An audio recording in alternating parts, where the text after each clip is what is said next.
Поднимите руки, кто знаком с произведением «Потерянный рай». Ну, не так много. Камю читало больше людей, да? Хорошо. Ну, тогда я более подробно перескажу сюжет. Хотя, как я сказал уже, вот есть такая книжка «Библия», Ветхий Завет. Там краткое содержание этой поэмы представлено. В общем, то, что касается поэмы Мильтона «Потерянный рай», здесь есть два парадокса, связанные с этой поэмой. И современные исследователи говорят, что, причем современные это в широком смысле этого слова, то есть последние 100 лет примерно, что именно с Мильтона начинается в Европе литература новая, современная. Так вот, первый парадокс. Я хотел как раз это, поэтому спросил, кто читал книгу. Дело не в том, что вы помните ее или нет. А дело в том, что когда я читал эту книгу на 2-м курсе, и потом люди, которые знакомы с этим произведением, у них похожие впечатления. Итак, первый парадокс. Когда вы читаете «Потерянный рай» Мильтона, у вас складывается ощущение, что главный герой этого произведения – дьявол. Кто? Дьявол. Что книга посвящена дьяволу.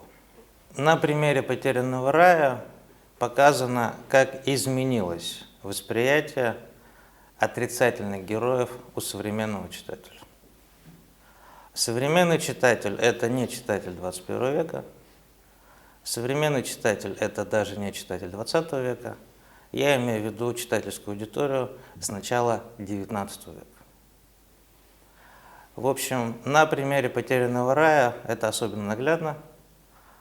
Мы так устроены, наш читательский опыт такой, что мы воспринимаем как главного героя в этом произведении именно сатану, что никак не входило в замысел автора. Вот вообще никак. Мильтон был очень религиозным человеком. Я потом в конце приведу цитаты, к кому он обращается перед тем, как начать работу над поэмой. Он был христианином, его задача была другая, но в условиях современного массового общества, начиная с эпохи романтизма, мы сопереживаем отрицательным персонажам. Ну, мое впечатление было понятно, потому что я читал советское издание с предисловием и комментарием отечественных литературоведов. Ну, а понятно, для них сатана – это революционер. Революционер. Это бунтарь, который восстал против тирана. Для этого были основания, я о них чуть позднее скажу. И понятно, что в советской традиции сатана сравнивался с Кромвелем, главой революции. Да, тот, кто возглавил революцию. Благо сам Мильтон активно принимал участие в этой революции и в гражданской войне. Но это мы только к «Потерянному раю» применяем. На самом деле это замечают все исследователи культуры, что начиная с XIX века зрители в театрах, когда смотрят спектакль, когда читают романы, начинают сопереживать и сочувствовать не положительным героям, а отрицательным. Они радуются, когда у обманщика все получилось, и огорчаются, когда его поймали с поличным. Вот. Это общая тенденция, которая возникает с начала XIX века. Повторяю, Мильтон ни при чем, но его текст воспринимается вот так. Какой был замысел у Мильтона, я в самом конце, подытожив, скажу. Но самый выразительный персонаж в поэме – это сатана, это дьявол. Второй парадокс. Как говорил Юрий Лотман, главный герой романтизма, что западного, что русского, – это дьявол. Читайте поэму Лермонтова «Демон». Смотрите картину Врубеля «Демон» по мотивам этой поэмы. В общем, интересовались романтики этим образом, этим персонажем, и они восприняли, исходя из того, что я выше сказал, Мильтона как своего учителя. Они, особенно английские романтики, считали, что они, например, Байрон, продолжает традицию Мильтона.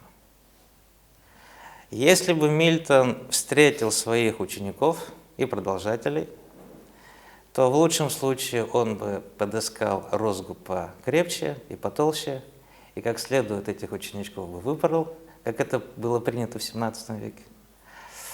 А в худшем случае он бы их проклял, да? Потому что ничего подобного Мильтон не допускал. Ничего общего он с романтической трактовкой образа сатаны иметь не хотел. А вот для романтиков сатана, и в частности в том, как он изображен в «Потерянном рае», это сильная личность, которая переступает моральные ограничения и которая борется за свободу. Если это в произведении Мильтона, да, есть. Но у Мильтона другая система координат, и то, что романтики оценивают как положительное качество, у Мильтона абсолютно отрицательное качество. Опять-таки, в чем был замысел Мильтона, автора, я в конце, подытожив, поясню. Вот. И вот с «Потерянным раем» получилась вот такая ситуация. Но, повторяю, это восприятие современного читателями «Потерянного рая», оно отражает общие тенденции, которые есть в культуре. Теперь, собственно, к личности Мильтона и к его произведению, при каких обстоятельствах оно было написано. Вот, годы жизни. 1605-1673, 17 век, большая часть 17 века. И приходятся его годы жизни на события революции и гражданская война. В 1640 году в Англии начинается противостояние короля и парламента. Это противостояние вылилось очень быстро в гражданскую войну между круглоголовыми и кавалерами, в общем, между сторонниками власти короля и между сторонниками власти парламента. Чуть в сторону. Есть такой детектив Артура Конан Дойля «Собака Баскервилей».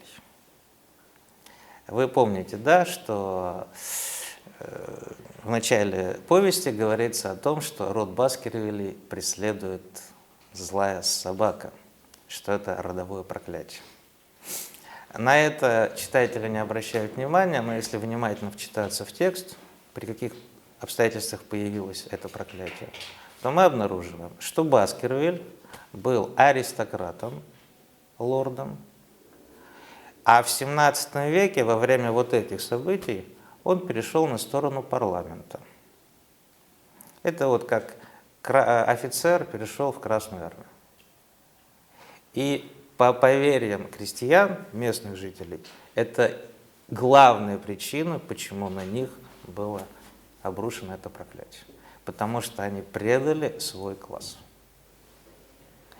Вот. Почему я об этом вспомнил, как я говорил в самом начале, Мильтон считается родоначальником, основоположником современной литературы. И вот даже в такой мелкой детали нас события в произведении конца XIX века отсылают к переломному этапу в истории Англии, это XVII век. Революционеров возглавлял Оливер Кромвель, который потом стал фактически королем, лордом-протектором, такой у него был официальный титул. И опять-таки в предисловиях к поэме «Потерянный рай» и в комментариях вы прочитаете, особенно в советских, что образ сатаны навеян образом Оливера Кромвеля. Кромвель был у власти около чуть больше 10 лет, умер своей смертью, оставил власть своему сыну, но сын не справился с тем бременем, которое на него было возложено. Да. И вскоре, в 60-м году, был проведен переворот, и к власти вернулась династия Стюартов. К власти пришел Карл II. Вспомните, как зовут нынешнего главу английского государства? Карл III. Вот Карл II был в середине, в 60-х годах 17 века. Не до 88 года, там у него были наследники еще. Но вот он был в эпоху реставрации. Карл II Стюарт. А Карл I Стюарт был казнен. Ему отрубили голову в 1649 году, что шокировало всех современников. Почему? Неужели до этого королей никто не убивал? Да сплошь и рядом. Милое дело. Конкурента по трону отравить, убить на охоте, задушить подушкой в спальне. Но это все делалось втихаря. Здесь шок состоял в том, что короля, монарха, помазанника Божьего судили как обычного уголовника и приговорили к смерти. Мильтон, кстати, участвовал в этом процессе избирательства. Это был шоком для всех, потому что, вы знаете, в русском языке есть отдельные слова для особо тяжких убийств. У нас есть слово «братоубийственный». Вот. Реже употребляется отца-убийца или матери-убийца, зато гораздо чаще царь-убийца. Это считается более тяжким преступлением. Я объяснил почему. Потому что король получает власть от Бога или перед лицом Бога. То есть все, основы пошатнулись. Основы пошатнулись. Так вот, к власти вернулся Карл II. Не то чтобы он сильно мстил революционерам, но перебили они довольно много последователей Кромвеля. И Мильтон, еще раз, годам жизни, умирает в годы реставрации. То есть все, ради чего он боролся, было уничтожено. И поэтому поэму «Потерянный рай» он пишет с позиции человека, потерпевшего поражение. Ну, как сатана, который потерпел поражение в восстании против Бога. Ну, дальше идет славная революция, и после 1689 года на территории Англии нет военных конфликтов. Революция называется славной, потому что она прошла без жертв практически. Так вот, видите, у нас 17 век насыщен событиями, которые дестабилизируют ситуацию. То кто-то свергает короля и отрубает голову, то потом свергают тех, кто свергал короля, и этих вешают. Потом опять королевская династия меняется. И поэтому в 17 веке, как у меня тут написано, в эпоху барокко, очень ценится порядок. Порядок – это то, чего в 17 веке не хватает. И если в эпоху Возрождения порядок и гармония считались сами собой разумеющимися понятиями, то в 17 веке это был дефицит. И поэтому то, что порядок укрепляло, оценивалось позитивно, то, что порядок уменьшало, то, что порядок ослабляло, то оценивалось негативно. Я потом приведу примеры, что такое ад по Мильтону и что может быть хуже, чем ад. Опять-таки по Мильтону.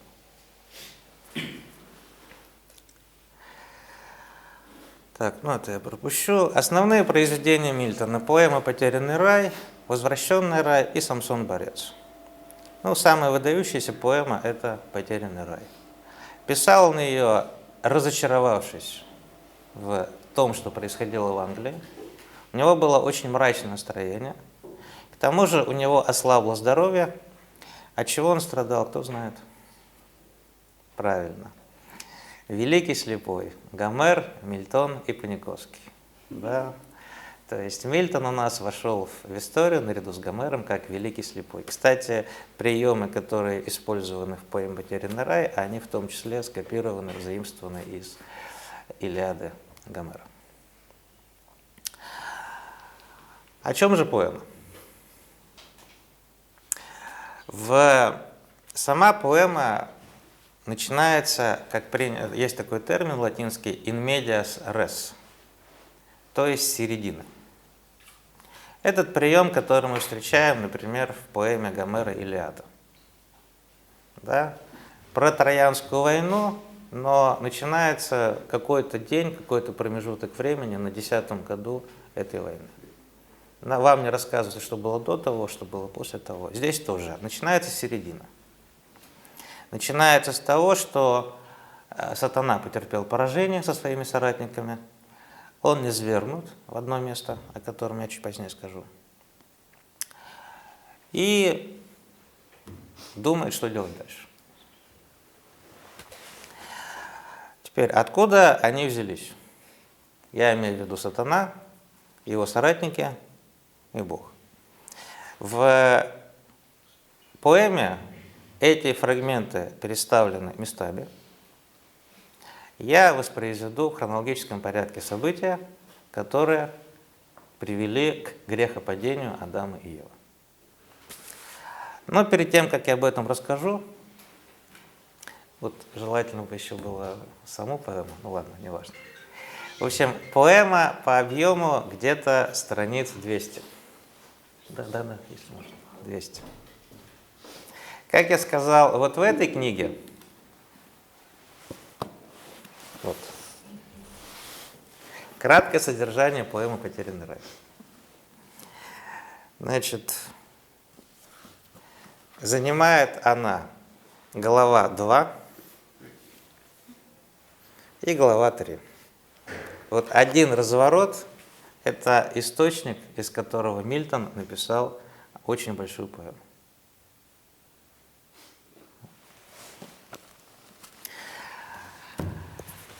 Итак, откуда взялись персонажи в этой поэме? Так. Изначально мир разделен был на две большие и неравные части.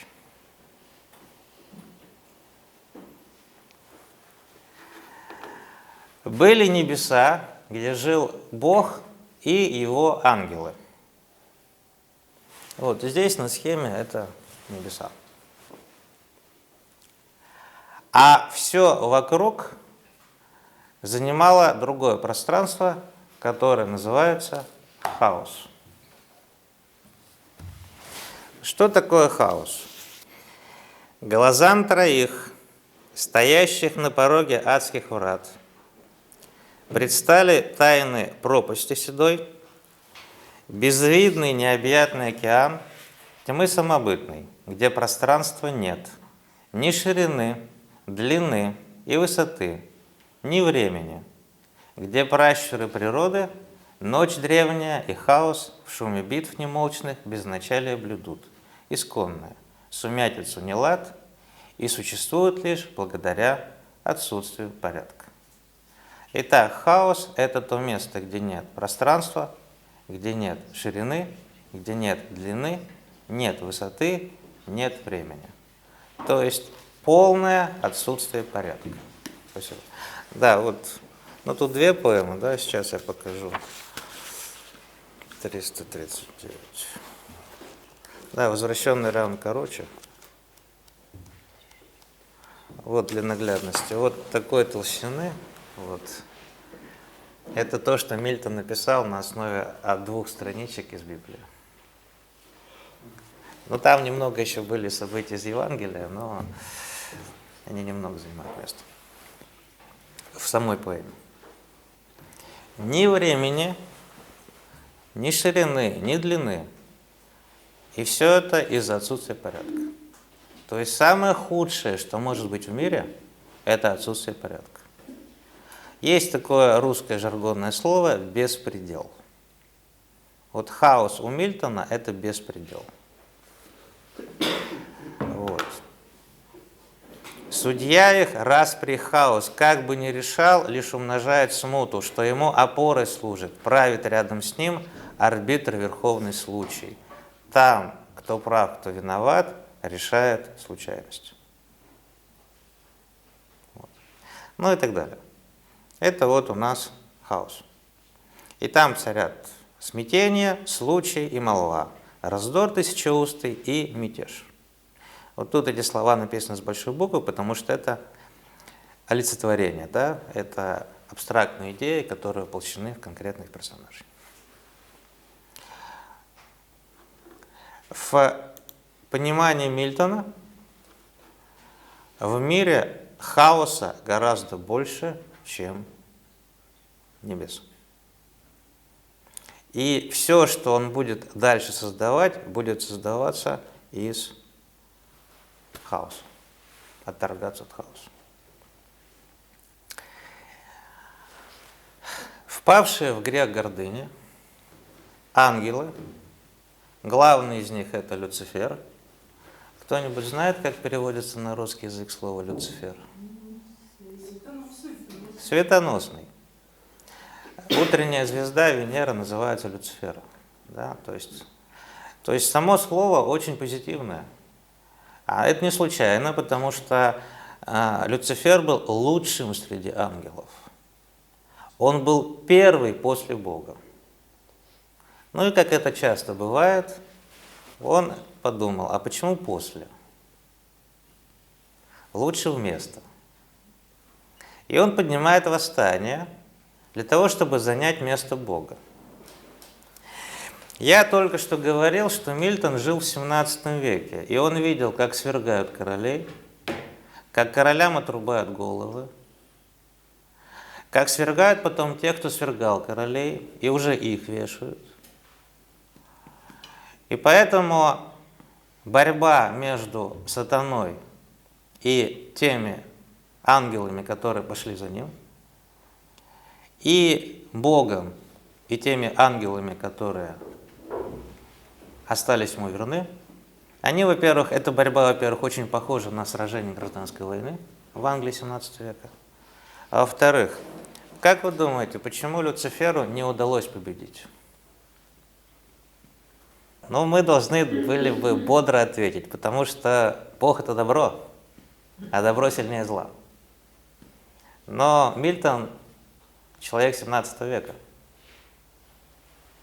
Поэтому единственная причина, по которой Люцифер не победил, по Мильтону, за Люцифером пошла треть ангелов. Бог победил, потому что у него было больше ангелов. Тупо, потому что их было больше. Мильтон именно это утверждает. Если бы за Люцифером пошло большинство, все было бы иначе. Потому что хаоса в этом мире больше, чем порядка. Никаких оснований для порядка, стабильных и непререкаемых в этом мире нет. Мильтон в этом убедился, и будучи свидетелем, и будучи участником этих переворотов. Кстати, слово «революция» буквально означает «переворот». Да, те, кто наверху, внизу. Итак, сатана побежден,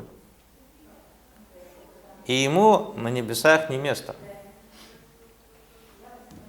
Их надо куда-то девать. Но даже их Богу жалко, чтобы просто выбрасывать в мир хаоса. Понимаете, да? Он не настолько жесток по отношению к дьяволу и демонам, которые пошли, бывшие ангелы, которые пошли за ним, чтобы их вот так просто швырять в хаос. Поэтому что делает Бог? Он отторгает у хаоса пространство и создает ад. И теперь вопрос, что лучше, ад или хаос? Ну, наверное, догадались, да? В 17 веке и Мильтон эти систему ценностей разделяет. Ад лучше хаос. Ад лучше хаос. Что такое ад? Немало мрачных вымерших долин они прошли. Немало скорбных стран, угрюмых миновать им довелось. И огненных, и ледовитых гор. Ну, давайте вот на этой строчке пока остановимся. Горы либо огненные, либо ледовитые. Понимаете, да? Или слишком жарко, или слишком холодно. Теснин, утесов, топи и болот, озер, пещер, ущелий и на всем тень смерти. То есть там или слишком высоко утесы, или слишком низко ущелье, или болото, или теснины. В общем, это природа исковерканная, искаженная. Она дискомфортна. Целый мир, где только смерть владычествует, созданный Творцом в проклятии пригодный лишь для зла, где живо мертвое, мертво живое, где чудищ отвратительных родит, природа искаженная, одних уродов мерзких. Природа искаженная. То есть в ад отличается тем, что там законы природы искажены. Но они есть. Они несправедливые, они искаженные, но там какие-то есть законы, плохие, но есть. Напомню еще раз хаос. Ни ширины, ни длины, ни высоты, ни времени. То есть хаос хуже, чем ад. Или ад лучше, чем хаос. Собственно говоря, низвергнутые ангелы это поняли, и они там сразу начинают обустраиваться. Слово, которое ввел в оборот Мильтон, пандемониум, по аналогии с пантеоном. Это задание в аду, которое возвели демоны, чтобы там жить. Чтобы возвели там. Дальше на место низвергнутого Люцифера Бог создает кого? Человека, Адама. Адам был создан вместо потерянного для Бога Люцифера. Это как бы второй ребенок в семье у отца. Ну, естественно, этот ребенок, во-первых, лучше первого, а во-вторых, отец его любит больше.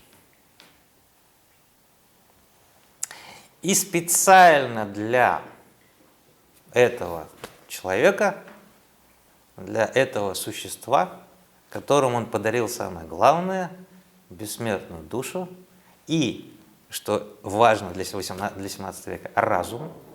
Про ум и разум я отдельно еще тоже скажу, акцент. Он создает землю. Он создает землю, земля создается специально для человека. Пока человека не было, земли не было. Какой формы земля? Круглая. А в поэме это описано так сейчас.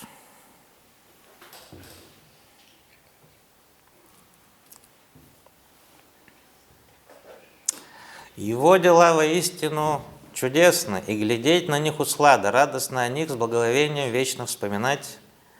Но чей возможет сотворенный ум исчислить их, безмерную постичь премудрость, что их создала, укрыв в глубокой тьме причины всех вещей?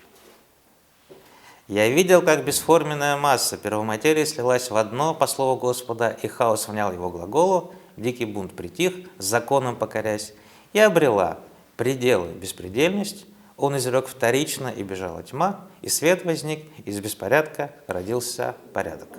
Хаос преображен в землю путем превращения беспорядка в порядок. Понятно, да? Хорошие места – это там, где есть порядок. Плохие места – там, где порядка нет. Инструмент, которым он пользуется, чтобы создать землю, я поэтому обратил ваше внимание на форму циркуль. Вот, прекратив пылающих колес вращения, взял он циркуль золотой, изделие Господних мастерских, чтоб рубежи вселенной очертить и прочих созидаемых вещей, и в центре острие установив, другим концом обвел в кромешной тьме безбрежной бездны круг и повелел: до сей черты отныне мир прострись, твоя окружность и граница здесь. Обратите внимание на последние две строчки. Когда мы с вами берем циркуль в бесконечном хаосе и очерчиваем круг, где площадь больше? За пределами круга или внутри окружности? За пределами. Опять-таки грустное замечание Мильтона. Бог у нас очертил окружность и сказал: вот внутри этого круга я порядок буду поддерживать. И то не очень, но сейчас мы об этом поговорим. А вот все за пределами, к сожалению, извините, я за это не отвечаю, там хаос. Там хаос. То есть упорядоченное пространство заведомо меньше, чем пространство хаоса. Заведомо меньше. Вот. Ну и в этой связи я обычно вспоминаю про то, что именно в 17 веке чешский педагог Ян Каминский создал классно-урочную систему. Вот классно-урочная система – это изобретение того же 17 века. А появилась она по той же причине, о которой я только что говорил. Итак, мы берем ребенка и признаем, мы с этим смирились, что жизнь ребенка – это хаос, где нет порядка. Ни времени, ни ширины, ни длины, ни высоты. Что мы делаем, чтобы хоть как-то этому противостоять? Мы из его жизни вычленяем временной промежуток 40-45 минут, который должен отличаться чем? Максимальной степенью упорядоченности. Да? Вот что такое урок? Урок – это отрезок времени, который очень четко организован, очень четко спланирован. Как классицистическая пьеса «Правило трех единств». Единственное место, времени, действия. Цель урока, результаты, что делают, первые 10 минут, следующие 15 минут и так далее. Да, все это должно быть в хорошем уроке. Абсолютный продукт 17 века. Порядок, ограниченный отрезок, противостоящий большому хаосу. Вот. И поэтому она хорошо прижилась, потому что очень простая, но удобная штука для того, чтобы в условиях хаоса поддерживать какой-то порядок. Итак, создана Земля. На Земле специально для человека создан еще один участок. Это Эдемский сад. Эдемский сад на Земле – это кусочек рая, который помещен на Земле. Продолжая сравнение, у нас любящий отец выделил своему любимому ребенку отдельную землю, но еще и там благоустроенную квартиру построил, чтобы он жил отдельно, но в самом комфорте. И вот об этом узнает сатана, что место, которое занимал раньше он, теперь занимает какой-то человек. Какой-то человек. И он решает, что сделать?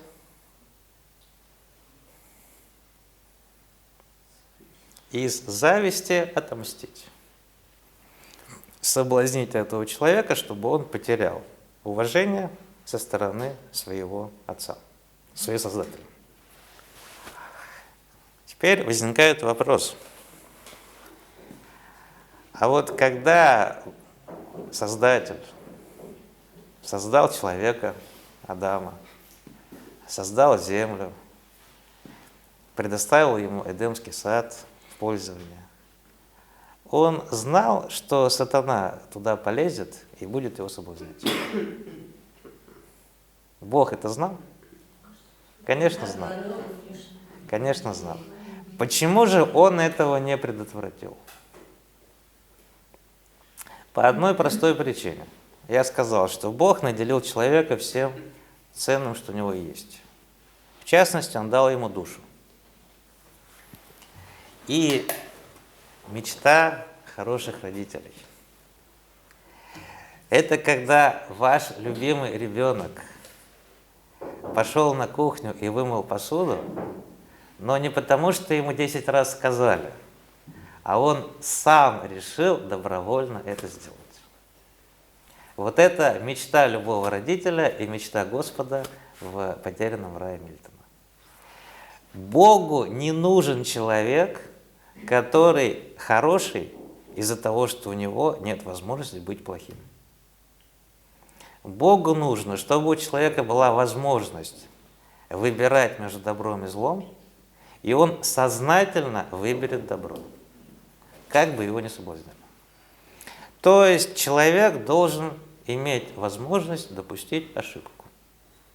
И поэтому, заранее зная, что Адама будут соблазнять, Бог этот эксперимент проводит.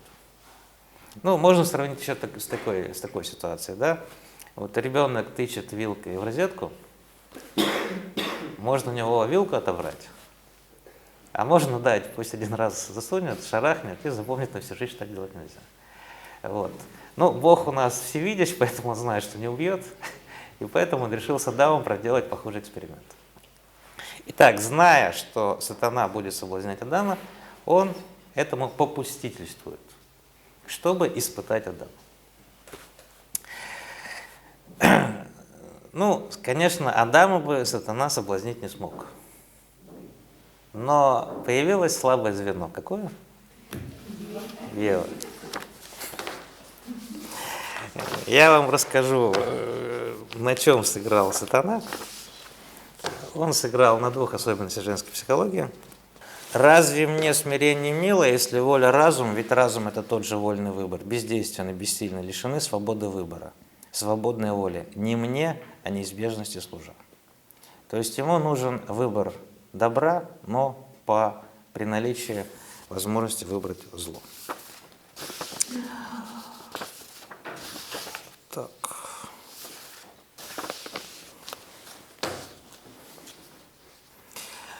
Значит, Адам и Ева. Вот. Назовите главный недостаток Евы. И, соответственно, главное достоинство Адама. Как вы думаете? Репродуктивный. Нет, но это не недостаток. Любопытство, говорят. Если бы.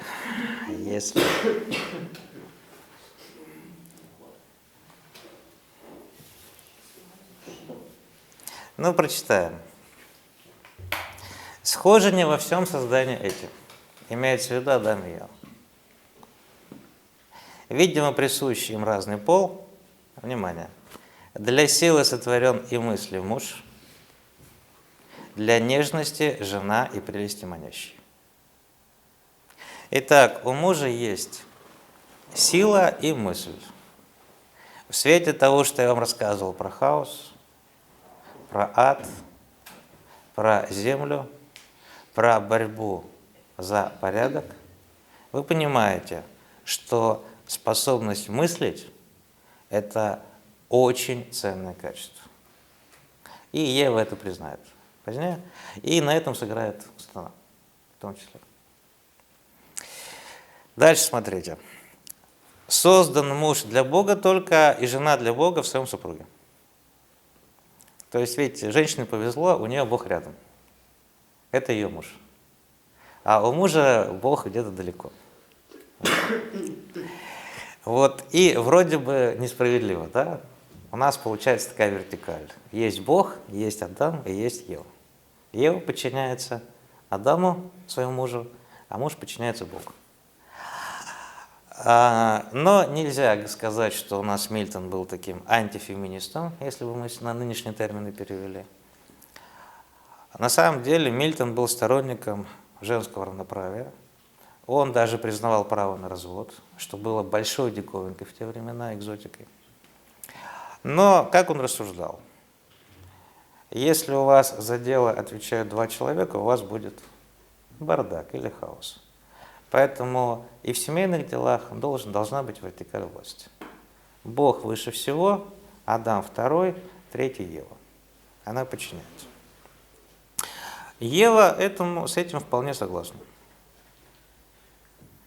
Да, значит, там она, да, насчет ума Евы. Ева наклонилась к воде, увидела там очень красивую женщину и подумала, вот бы мне быть такой же красивой, как она. Пока ей сверху кто-то не сказал, ты что, дура, это ты и есть. Вот. Да, конечно, пересказ в разговорном варианте, да, но вот глаз воззвал, это как раз ей сообщают, что это она и есть. Да, вот. Смотрите, что говорит Ева. Ну, там рассказывается, как она появилась на свет из ребра Адама. «Я предалась тебе, и с той поры узнала, что мужской высокий ум, достоинство мужское красоту намного превосходит. Поняла, что истинно прекрасно лишь они».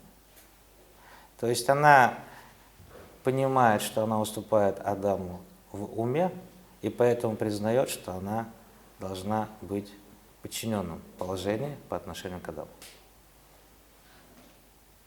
Понятно, да? Повторяю, это потому, что ценится интеллект, способность наводить порядок. Поэтому мужчина ставится выше, чем красота женщины. И тут появляется сатана. Сатана искушает Еву. Он, как хороший психолог, использует две женские слабости, которые, как это ни парадоксально, являются продолжением ее же сильных сторон. Ну, давайте перенесем на наши реалии. Для чего современные женщины ходят на работу? Если на чистоту, да? Ну, не надо преувеличивать. Вот. Есть такой, по-моему, у Эльбека, я читал роман, где во Франции к власти приходят исламские фундаменталисты, и они за неделю решают проблему безработицы во Франции. Женщин запретили работать, и после этого безработица исчезла. А потом исчезли расходы на образование, и бюджет стал гораздо более сбалансированным. Вот. Женщины ходят на работу, чтобы показать своим коллегам по работе новое платье. Потому что самое сложное это у домохозяйки какое? Она старается, трудится, а кто-то видит. Да. Вот. Я повторяю аргумент сатаны, если что. Итак, читаем. «Тебе подвластно все живое, твари все тобой любуются, красоту небесную твою боготворят. Но действительный восторг царит лишь там, где он доступен всем. Но здесь, в глуши, меж зрителей, бессмысленных скотов, твое очарование сознавать, способных в малой мере. Человек один, единственный тобой пленен. Всего один, когда в кругу богов, богиней равной, ты могла бы стать». Понятно? Он говорит, скушай яблочко, ты станешь равный богам, или, по крайней мере, ангелам. И тогда ты на небе будешь блистать, и все ангелы будут тобой восхищаться. А ты тут сидишь в деревне, кроме мужа тебя никто не ценит, одни бараны и коровы вокруг, им на твою красоту наплевать. И вот на этой психологии он и сыграл. Как видите, он ей ничего плохого не советует. Он говорит, красоту кто тебе подарил? Господь Бог. Ее надо оценить. Поэтому, да, есть элемент тщеславия, но я, как сказал, слабое место – это продолжение сильных мест. Именно потому, что она прекрасна, этот аргумент и оказался действенным. А второй аргумент, он вообще бронебойный и убийственный. Продолжим оскорбление современных женщин. Да? А для чего современные девушки учатся в университетах и получают диплом? Вот. У меня есть версия ответа на этот вопрос. Вот. Давайте сразу скажу. Значит, главный мотив для чего современная девушка получает высшее образование, это чтобы, если муж назвал ее дурой, она бы в ответ сказала: я не дура, у меня такой же диплом, как у тебя. Да. Немного другими словами сатана говорит о том же самом. Помните, я выше говорил, она признавала, что мужской ум лучше красоты. Она это уважает и ценит. И это хорошо, что она уважает и ценит. Но сатана это использует против нее. Итак, он говорит, вот это дерево, это древо. Это древо чего? Познания. Вот я, говорит он, скушал яблочко. И что произошло? Читаем.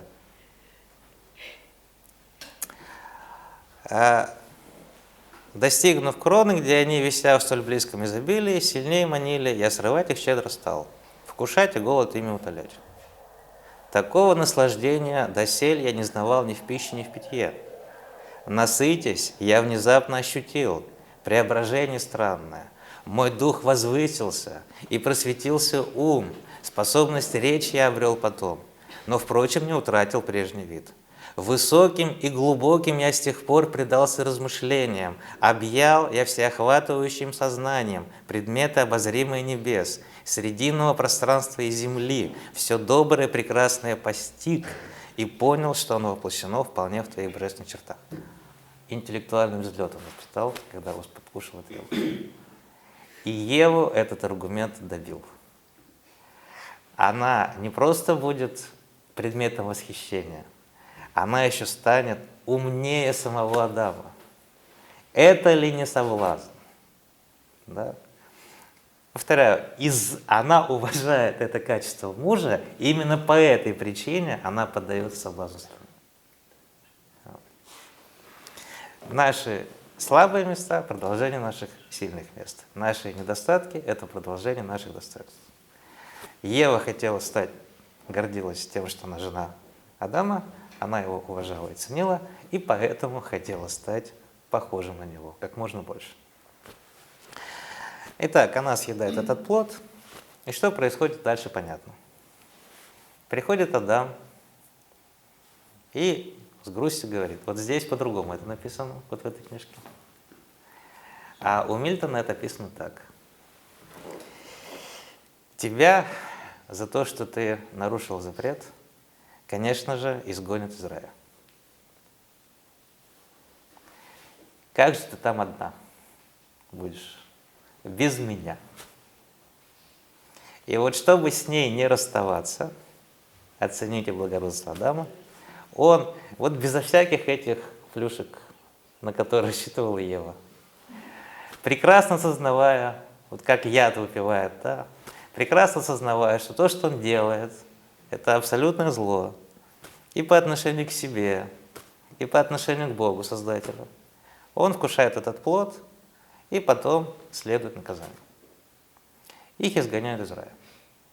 Их изгоняют из рая. Правда, утешения говорят, и кратко пересказывают всю остальную Библию о том, что потом будет Иисус, Он вас спасет, и все будет хорошо. Но заканчивается все на ноте минорной, то есть их изгоняют из рая. Вот. Там ужасные происходят метаморфозы в их отношениях. Вот. Если кратко, до грехопадения они жили душа в душу, в их отношениях царили гармония и порядок, взаимопонимание. Как только они вкусили этот плод, сразу ссориться начинают раздоры и так далее. Почему? Зло – это отсутствие порядка. Зло – это отсутствие стабильности. Счастье – это стабильность и порядок. Счастье – это мера. Безмерность, беспредел – это зло. Это несчастье, это беда. Вот. Поэма довольно пессимистичная. Приговор человечеству. И, как я сказал, главный персонаж, вы, наверное, убедились в креативности сатаны, в умении пользоваться в знании человеческой природы и умении пользоваться слабостями. Вот. Умение не унывать, потому что в самом начале поэмы рассказывается, как он собирает разбитые полки. И все это делается, привлекательным персонажем. То, с чего я начал.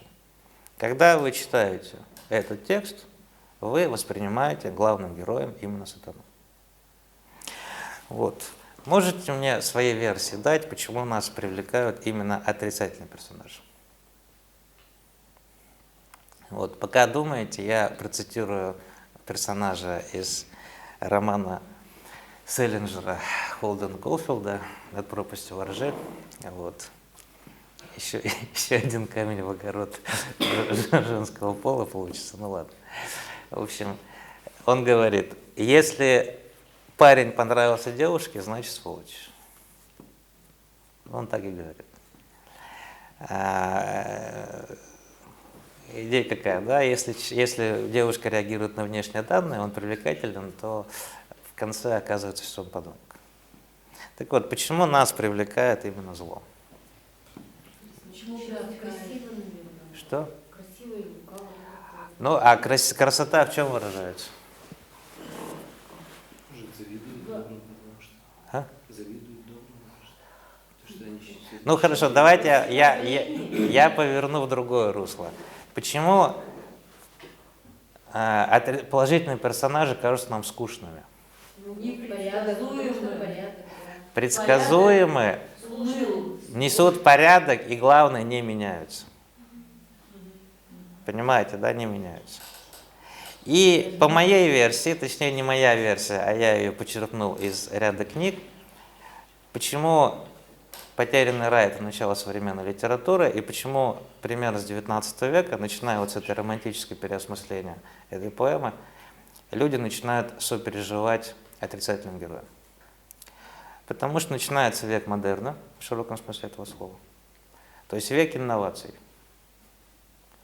И если в поэме Мильтона изменение, отсутствие стабильности — это зло, то мы живем в мире, где наоборот. Стагнация, застой — это зло. И мы любим тех людей, которые этот застой разгоняют. Мы знаем, что они плохие. Мы знаем, что их методы ужасны. Но ничего с собой поделать не можем. Это нас привлекает. Именно потому, что они агенты перемен. Агенты перемен. Ну, нельзя сказать, что это изобретение сугубо европейское XIX века или XX века. У нас во всех мифологических системах есть персонажи, которые называются трикстеры. Это персонажи, которые очень вредные, которые злословят, которые всех донимают, которые нарушают покой, но почему-то их никто не уничтожает. Да? Ну вот Локи, например, в старшей Эдде у древнегерманских народов. Вот. А почему это происходит? А по одной простой причине. Потому что если у вас нет такого человека, вы засыпаете. Вы погружаетесь в летаргический сон. Нужно, чтобы вас кто-то тормошил. Вот. Фауст – пример такого же персонажа. Начинается поэма Гёте «Фауст» с чего? Ангелы поют о том, как все в этом мире прекрасно, гармонично и светло. Одно говорят, мы не понимаем. Почему у тебя на земле постоянно то землетрясение, то наводнение, то еще какие-то катастрофы? Мы не понимаем, зачем тебе это надо. Ну, ты Бог, мы как бы признаем, видимо, надо. Мы не понимаем, для чего. А вся поэма потом объясняет, для чего это нужно. Развитие. Да? «Остановись, мгновение, это прекрасно» — это условие, при котором Фауст теряет свою душу. То есть он перестает развиваться. Да. Вот. Так вот, зло привлекает нас своей динамикой. Что это изменение? Что вот сатана проиграл, вот. Или Джек Воробей попал в очередную передрягу, да, и все потерял, что с таким трудом. Или Остап Бендер. Вот. И мы смотрим, а как он будет выкарабкиваться из этой ситуации? Что он придумает, что он будет делать? Да? А хороший человек в такую ситуацию никогда не попадет, потому что он хороший, потому что он продуманный, да? Потому что он рационально мыслящий. Вот это причина, по которой у нас возникает парадокс. Отрицательные персонажи для нас более привлекательны, чем... Причем мы знаем, что они отрицательны, повторяю. Да? И они привлекательны именно потому, что они отрицательны. А что хотел сказать Мильтон? Вот в конце я за него заступлюсь. Как это Мильтон написал книгу, где главный герой Сатана. К кому обращается Мильтон, когда начинает свою поэму? «Пой, муза горняя, сойди с вершин таинственных Синая или Харива, где был тобою пастор вдохновлен, начально поучавший свой народ возникновению неба и земли из хаоса». Он обращается к Святому Духу. Он обращается, Синай и Харив – это топонимы из Ветхого Завета. Это места, где Моисей беседовал с Всевышним. «Но прежде ты, о Дух Святой, ты храмом предпочитаешь чистые сердца, наставь меня всеведением Твоим. Ты, словно голубь, искренне парил над бездной, плодотворяя ее». То есть, Мильтон не хотел изображать сатану персонажем, который бы привлекал к себе. Ну, как с Иваном Бездомным, да, который написал поэму про Иисуса, и которая никак не устроила Берлиоза. В чем был замысел Мильтона? Вот здесь логика нормального человека. Не искаженная, которая появилась в XIX веке, и которой, к сожалению, мы следуем, причем следуем так капитально, интеллектуальная традиция в этом русле идет. И говорю, в любом предисловии, в советском предисловии к «Потерянному раю» об этом будет сказано.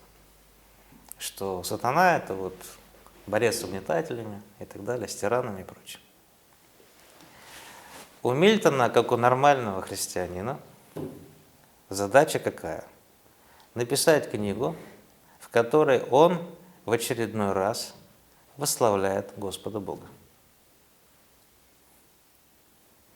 Показать, насколько он велик, насколько он всемогущ. А дальше внимание. Сатана – это враг Господа. Если вы даете Господу в качестве врага ничтожную личность, где величие? Вот он наделяет сатану теми качествами, о которых я говорил, для того, чтобы подчеркнуть, что даже с таким злом Господь справится. Что даже с таким проявлением зла Господь все равно справится. То есть по контрасту, чтобы доказать, что Господь всемогущ и Господь выше, он создает фигуру сатаны, которая с его точки зрения заведомо доказывает, что раз даже сатана такой, наделен такими качествами, ничтожен по сравнению с Господом, значит, Господь действительно велик. Ну и поняли, да, что произошло с восприятием современного человека. Он вот эту вторую фигуру, которую должна оттенять фигура сатаны, он ее потерял, он ее не видит. И он все внимание сосредоточил на первом, на сатане. Вот. Та фигура, которая поддерживает порядок, которая противостоит хаосу, и которую так ценил Мильтон. Настолько ценил хорошо, что решил создать максимально черный образ, чтобы этот образ стал еще светлее. Вот такой был замысел у Мильтона.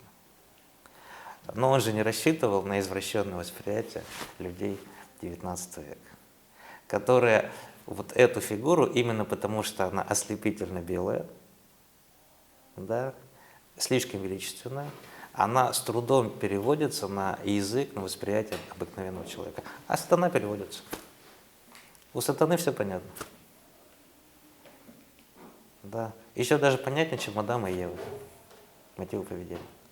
И вот получается, что человек пошел по легкому пути, читатель современный, что он понятное, да, понятное стало симпатичным. А то, что, чему надо стремиться, делать усилия над собой, это у него выпало из сферы внимания. И вот поэтому у нас такие пошли ученики, романтики, и вот так оказался искажен авторский замысел. А задача была, повторяю, показать, как бы аксиоматично было то, что Бог у нас велик, всесилен и добр.